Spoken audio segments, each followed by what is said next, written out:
दोस्तों नमस्कार। आज फिर मैं हाजिर हूँ एक और सच्ची घटना के साथ। दोस्तों, आज की जो सच्ची घटना मैं आप लोगों को सुनाने जा रहा हूँ, ये पंजाब प्रांत में स्थित एक इलाके की है, जिस इलाके में लोकेश नाम का व्यक्ति अपनी पत्नी और 2 बच्चों के साथ बड़े ही खुशहाल तरीके से अपनी ज़िंदगी को जी रहा होता है। दरअसल लोकेश के घर में 2 छोटे-छोटे बच्चे होते हैं और लोकेश वहीं पर एक प्राइवेट कंपनी में जॉब कर रहा होता है। लोकेश एक दिन अपने घर से जॉब करने के लिए बाहर निकल जाता है और जब वो अपनी कंपनी में पहुंच जाता है और कंपनी में जब काम करने लगता है तो लोकेश का एक पड़ोसी लोकेश के फ़ोन पर कॉल करता है कि ज़रा-सा लोकेश, तुम्हारी पत्नी की किसी ने हत्या कर दी है। लोकेश को जैसे ही इस बात की जानकारी मिलती है, लोकेश तुरंत ही उस कंपनी से अपनी छुट्टी लेता है और तुरंत भागता दौड़ता अपने घर पहुंच जाता है। लोकेश जब तक अपने घर पर पहुंचता है तब तक वहां काफ़ी लोग इकट्ठा हो जाते हैं और वहां पर पुलिस भी लोकेश को उपस्थित मिलती है। पुलिस उस रेखा की डेड बॉडी को जब अपनी अंडर कस्टडी में करके पोस्टमार्टम के लिए भेज देती है और वहाँ पर जिस जगह पर रेखा का डेड बॉडी पड़ा होता है वहाँ को बारीकी से जांच करती है। तो पुलिस को उस जांच में कुछ नहीं मिलता तो पुलिस उसके पति लोकेश से इस मौत के बारे में पूछती है कि आखिर तुम्हें किसी पर शक तो नहीं, जिस पर लोकेश बोलता है कि सर, मुझे शक ही नहीं बल्कि पूरा यकीन है कि मेरी पत्नी की हत्या किसने की है। जब पुलिस को लोकेश ऐसे बताता है तो पुलिस उससे आगे पूछती है कि क्या तुम कहना क्या चाहते हो, तुम किसका नाम बताना चाहते हो। तो लोकेश बताता है कि सर, मेरे पड़ोस में ही रहने वाला एक लड़का समूद है जिसने हमारी पत्नी की हत्या की है। पुलिस को जैसे ही लोकेश इस तरह की बातें बताता है तो तुरंत ही पुलिस उसके घर पर पहुंच जाती है। पुलिस जैसे ही समूद के घर पर पहुंचती है तो देखती है पुलिस कि समूद अपने घर में अंदर बेड पर पड़ा हुआ है और उल्टी कर रहा है। पुलिस तुरंत ही उसे अपनी अंडर कस्टडी में करके हॉस्पिटल में भर्ती करा देती है, जहां उसका कई दिनों तक इलाज चलता है। और जब समूद ठीक हो जाता है तो पुलिस उसे थाने में लेकर आ जाती है और पुलिस इस रेखा की पूरी जो मृत्यु हुई है उसके बारे में पूछती है तो लोकेश बिना किसी दबाव के अपना पूरा जुर्म कबूल कर लेता और कहता है कि सर, मैंने ही इस रेखा की हत्या की है। और पुलिस को जैसे ही समूद ये बताता है तो पुलिस के भी पैरों तले जमीन खिसक जाती है कि दरअसल ये वाकया शुरू होता है कि जब जो लोकेश होता है ये अपने गांव में रहा करता था।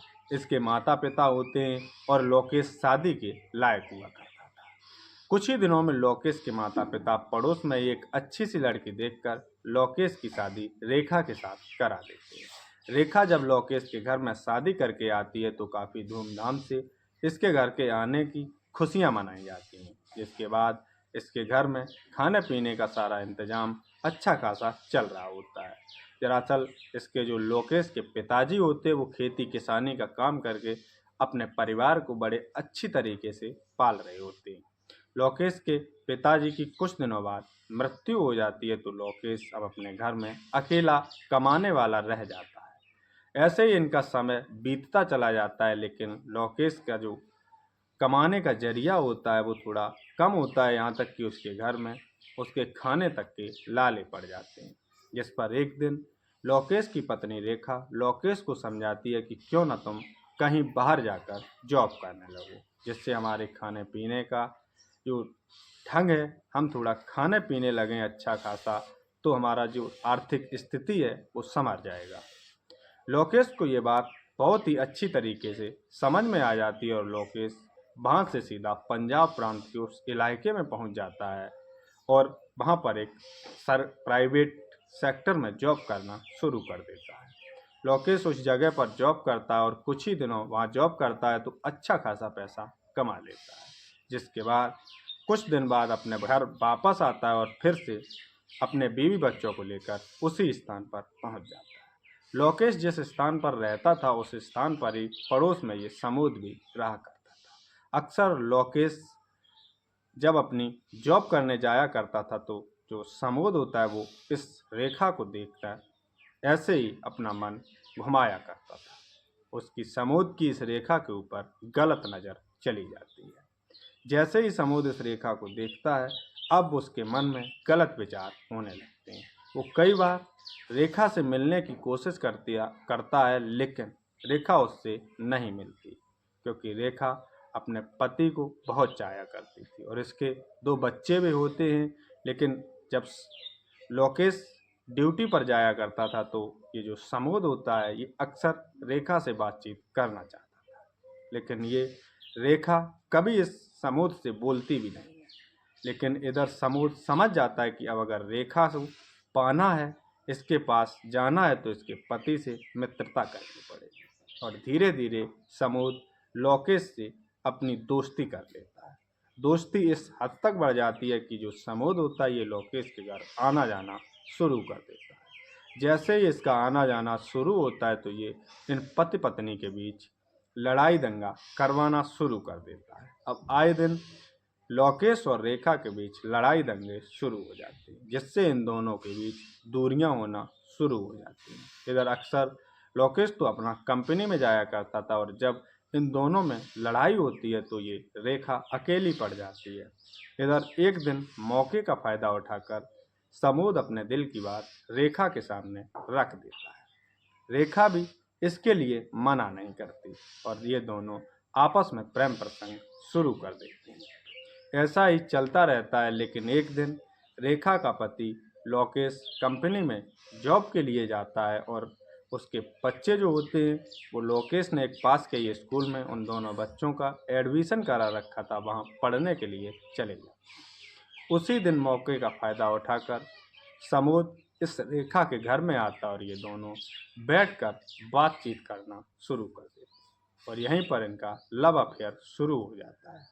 रेखा और समोद एक ही बेडरूम में जब एक साथ होते हैं, तो दोनों अपने तन के एक कपड़े जो होते हैं अलग करने लगते हैं, और कुछ ही देर में ये दोनों एक दूसरे में लिपट जाते हैं। ये सिलसिला करीब 2 घंटे तक चलता है, जिसके बाद समोद वापस अपने घर चला जाता है, और इधर लोकेश भी अपने घर आ जाता है, और उसके बच्चे भी स्कूल से वापस आ जाते हैं। लेकिन इस बात की जानकारी किसी को नहीं होती है, और ऐसा ही प्रारंभ हो जाता है।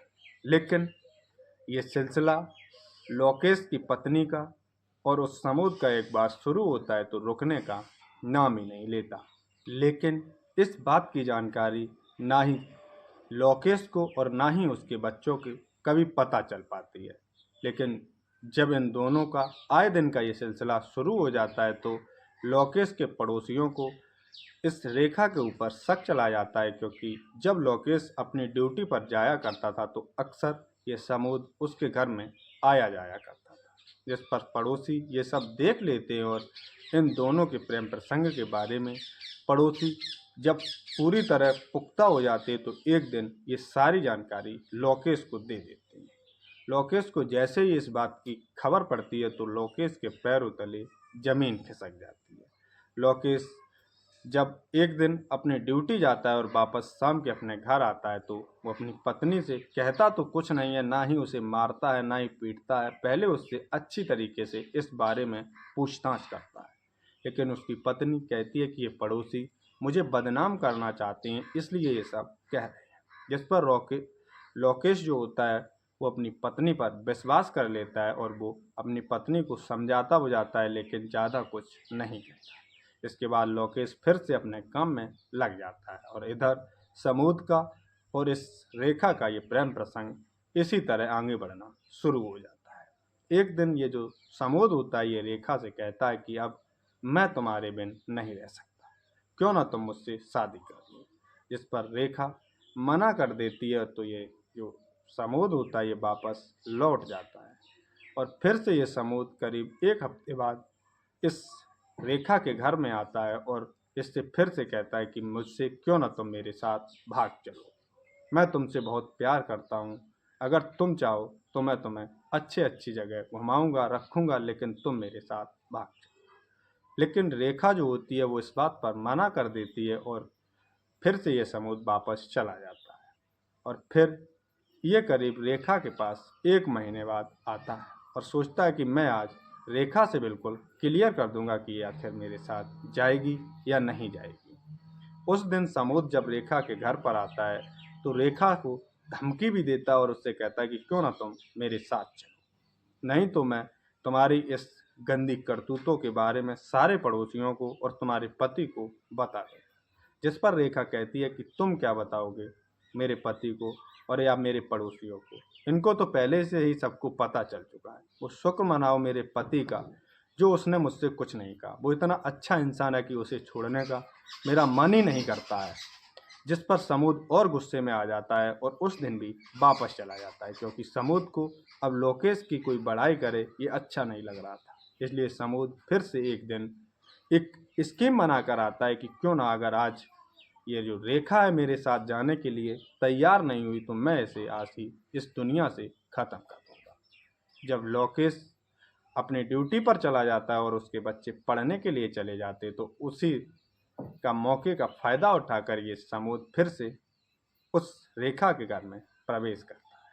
जैसे ही रेखा से पहुंचता है तो ये दोनों पहले बैठकर बातचीत करते हैं, लेकिन समूद के तो दिमाग में वही रील घूम रही थी। तो समूद फिर से इस रेखा से कहता है कि तुम आज मेरे साथ चलोगी या नहीं चलोगी, जिस पर रेखा साफ शब्दों में मना कर देती है और ये भी बोल देती कि आज के बाद तुम्हें मेरे घर आने की कोई ज़रूरत नहीं। जिस पर समूद बहुत गुस्से में आ जाता है और बाहर निकलने का बहाना करके ये उसकी किचन में जाता है और वहाँ से एक धारदार हथियार उठाता है और उसके गले पर वार कर देता है, जिससे घटनास्थल पर ही रेखा की मौत हो जाती है। और ये समूद तुरंत ही वहाँ से अपने घर में जाकर लेट जाता है और कहता है कि अब वो तो मर ही गई, मैं भी अपने आप को जिंदा नहीं रखूँगा। और ये भी जो चूहा मारने की दवा होती है उसे पीकर अपने बेड पर लेट जाता है और उल्टी करना शुरू कर देता है। घटनास्थल पर ही तुरंत पुलिस पहुंच जाती है और उसके पड़ोसी लोकेश को जब इस बात का इन्फॉर्म करते हैं तो लोकेश भी अपने घर पर आ जाता है और पुलिस इस समूद को उसके घर से रिसीव करके और अस्पताल में ले जाकर इसकी दवा कराती है। और जब ये लोग समूद ये सारी सच्ची घटना पुलिस को और उसके पति के सामने ये सारी सच्ची घटना बता रहा होता है तो उसके पैरों तले जमीन खिसक जाती है। पुलिस इस समूद की तहदीद पर समूद को जिला अदालत में पेश करती है, जहां पर इसे आजीवन कारावास की सज़ा सुनाई। तो दोस्तों, अगर आप बाहर कहीं जा रहे हैं, हमारी ये घटना सुनाने का कोई ये उद्देश्य नहीं है कि आपको ठेस पहुंचाए। अगर आप कहीं बाहर जा रहे हैं तो काफ़ी सतर्कता बरतें और अपने जीवन के प्रति सचेत रहें। तो दोस्तों, आज की हमारी जो सच्ची घटना है बस यहीं तक। जय हिंद, जय भारत।